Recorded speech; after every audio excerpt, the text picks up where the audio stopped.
Today we shall first occupy ourselves with a consideration of what is called the symbolism of numbers. When speaking of occult signs and symbols, it is necessary to mention the symbols that are expressed in numbers, even if only briefly. From this you can see that numbers and numerical proportions have a certain meaning for the cosmos and the world. It is in numbers, we might say, that the harmony that wells through space is expressed. Now we shall turn our attention to a more intimate numerical symbolism, the meaning of which we can only touch upon, however. Were we really to immerse ourselves in it, many other things would have to be considered. To think about numbers may appear dry and dreary to many. To those who are affected by the materialistic culture of our times, it will appear as mere playfulness if it is believed that, through a consideration of numbers, it is possible to gain knowledge of the nature of things. But do not think it sufficient to reflect on the numbers 1, 3, or 7. Real occult teaching knows nothing of witchcraft and magic, nor of a superstitious meaning of some number. Its knowledge rests on deeper things, and from the short sketch I will give you will see that numbers can give you a clue to what is called meditation if you have the key to plunge deeply enough. The number 1 must be our starting point. In all occultism, the 1 has always designated the indivisible unity of God in the universe. God is indicated by the number 1. We should not believe, however, that anything is to be gained by becoming engrossed in nothing but this number. 2 is called the number of revelation in occultism. This means that whatever appears to us in the world, whatever reveals itself, whatever is not in any way concealed, stands as a duality. Everywhere in nature, you find that nothing reveals itself without being related to the number 2. Light alone cannot reveal itself. There must also be shadow or darkness, that is a duality. There could never be a world filled with manifest light where there not corresponding shadow. Thus it is with all things. It would never be possible for good to manifest if it did not have evil as shadow picture. The duality of good and evil is a necessity in the manifest world. There are infinitely many dualities. They fit all life, but we must look for them at the right spots. In physics, you find positive and negative electricity. In magnetism, forces of attraction and repulsion. Everything appears in duality. 2, duality is the number of appearance of manifestation. There is, however, no revelation to say that the divine holds sway behind the scenes. In this way, behind every duality, a unity is hidden. Therefore, 3 is nothing but 2 and 1. That is, the revelation and the existent divinity backing it. 3 is the number of the divinity revealing itself.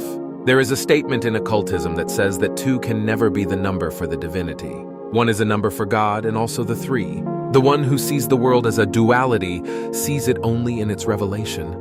Whoever claims that this duality is everything is always in the wrong. The process that occurs when a being that has many organs forms itself, but nothing of these organs remains visible, so that they contract to a tiny part, is called an involution. The process of expansion and unfolding is an evolution.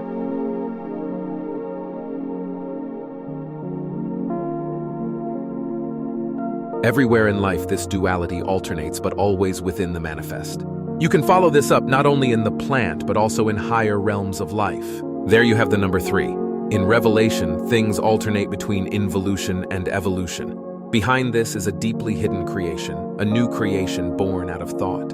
Everything has arisen out of thought, and the greatest things in the world have gone forth from the thoughts of the Godhead. From what then do things arise, since ideas are new creations? They arise out of nothing. 3 different things are connected. Creation out of nothingness, which always occurs when you have an idea. The manifestation of this creation, the course of its development in time through the 2 forms, involution and evolution. This is what is meant when certain religious systems speak of the world created out of nothingness. In the world of manifestation, to sum it up once more, everything alternates between involution and evolution. At the root of this is a hidden creation out of nothingness that unites itself with the 2, involution and evolution, to form a triad. This is a union of the divine with the revealed. So you can see how we can reflect on the number 3. We should not take off and spin pedantic thoughts about it, but we must look for the duality and triad that is to be met at every turn. Then we consider the numerical symbols in the right way, in the Pythagorean sense, and can draw conclusions leading from one to the other. We could also say that light and shadow appear in the manifest world, and behind these lies a third hidden element. We come now to the number 4. 4 is the sign of the cosmos or of creation. As far as we can determine with our present organs, The present planetary condition of the Earth is its fourth embodiment. Everything that is manifest to us on Earth, such as ours, presupposes that this creation is the fourth stage. This is but a special case for all creations that appear. They all stand under the sign of the four. The occultist says that men today stand in the mineral kingdom. What does this mean? Because a man understands only the mineral kingdom, he can only control this kingdom. Using minerals, he can build a house, a clock, and other things because they are subject to mineral laws. For various other activities, he does not have this capacity. He cannot, for example, form a plant from out of his own thinking. To be able to do this, he would himself have to exist in the plant kingdom. Sometime in the future, this will be the case. Everything visible in creation stands in the sign of the four. There are many planets that are not seen with physical eyes, such as those in the first, second, and third elementary kingdoms. Only when a planet within creation enters the mineral kingdom can it be seen. 4 is therefore the number of the cosmos or of creation. With the entrance into the fourth condition, a being becomes fully visible to eyes that can see external things. 5 is the number of evil. This will become clear to us if we again consider human beings. In their development, men have become fourfold beings, and thereby beings of the created world. Here on Earth, however, the fifth member of their being, the spirit self, will be added. Were they to remain fourfold beings, they would be constantly directed by the gods, toward the good, of course, but they would never develop their independence. They have become free through the gift of their germinal fifth member, but it is also from this that they have received the ability to do evil. No being can do evil who has not arrived at fivefoldness. Wherever we meet with evil such that it can actually adversely affect our own being, there are fivefoldness is at play. This is the case everywhere, including the outside world, but people are unaware of it. And our present materialistic worldview has no conception of the fact that the world can be considered in this way. Actually, there is justification for speaking of evil only where fivefoldness appears. It is possible in many areas to show that the number 5 has meaning for outer events. A person's life consists of periods of 7 years, from birth until the change of teeth, puberty, 7 or 8 years later, toward 30, followed by the 7-year periods throughout the rest of their life. 7 is the number of perfection. Observation of man himself will make this clear.